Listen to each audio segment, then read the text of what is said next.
ഇന്നത്തെ പരിപാടി എന്ന് വെച്ചാൽ നമ്മുടെ പത്തനാപുരത്ത് പുതിയതായി തുടങ്ങിയ ഒരു കഫേ പരിചയപ്പെടുത്തി തരാം. ഞാൻ എന്റെ സുഹൃത്തുക്കളോടൊപ്പമാണ് പോയത്. ആദ്യം തന്നെ ലൈമും പിന്നെ അവിടുത്തെ സ്പെഷ്യൽ ആയിട്ടുള്ള പെരി മോമോസുമാണ് ഓർഡർ ചെയ്തത്. എന്നാൽ പെരി മോമോസ് ഞാൻ ആദ്യമായിട്ടാണ് ട്രൈ ചെയ്യുന്നത്.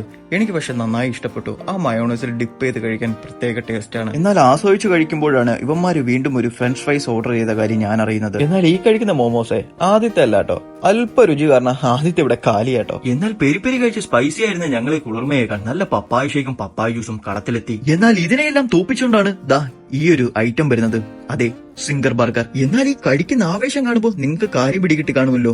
ഒരു മസ്റ്റ് ട്രൈ തന്നെയാണ് കേട്ടോ. ഒരു അഫോർഡബിൾ പ്രൈസിലും വയറ് ഫുള്ള് നിറയ്ക്കാന്ന് പറയുന്നത് ഒരു മാജിക് തന്നെയാണ്. എന്നാൽ ഇവിടുത്തെ വെറൈറ്റികളൊക്കെ നോക്കിക്കഴിഞ്ഞാൽ സിംഗർ റാപ്പ് ഉണ്ട്, വെജ് ബർഗർ ഉണ്ട്, ഫ്രൈഡ് മോമോസ് ഉണ്ട്, chicken pops, onion rings, peri fries, അങ്ങനെ ഒരുപാട് ഐറ്റംസ് ഉണ്ട്. ജ്യൂസുകളാണെങ്കിൽ അവിൽ മിൽക്ക്, ഫ്രഷ് ജ്യൂസ്. എന്നാൽ ഷേക്കുകളാണെങ്കിൽ കണ്ണൂർ കോക്ടെയിൽ ഉണ്ട്, അവിൽ മിൽക്ക് ഉണ്ട്, മിനി ഷാർജ ഉണ്ട്, അങ്ങനെ പലതരം വെറൈറ്റികൾ. എന്നാൽ ഫ്രണ്ട്സ് ആയിട്ടും കപ്പിൾസ് ആയിട്ടും ഫാമിലീസ് ഒക്കെ ആയിട്ട് നല്ല ആംബിയൻസോടെ ആസ്വദിച്ചിരുന്ന് കഴിക്കാൻ പറ്റിയ സ്ഥലമാണ് നമ്മുടെ മിൻ കഫേ. എന്നാൽ ഇതിന്റെ എക്സാക്ട് ലൊക്കേഷൻ വരുന്നത് നമ്മുടെ പത്തനാപുരം പെനിയൽ ഹോസ്പിറ്റലിന്റെ എതിർവശം. അപ്പോൾ അടുത്ത വീഡിയോയുമായി കാണാം. ബൈ.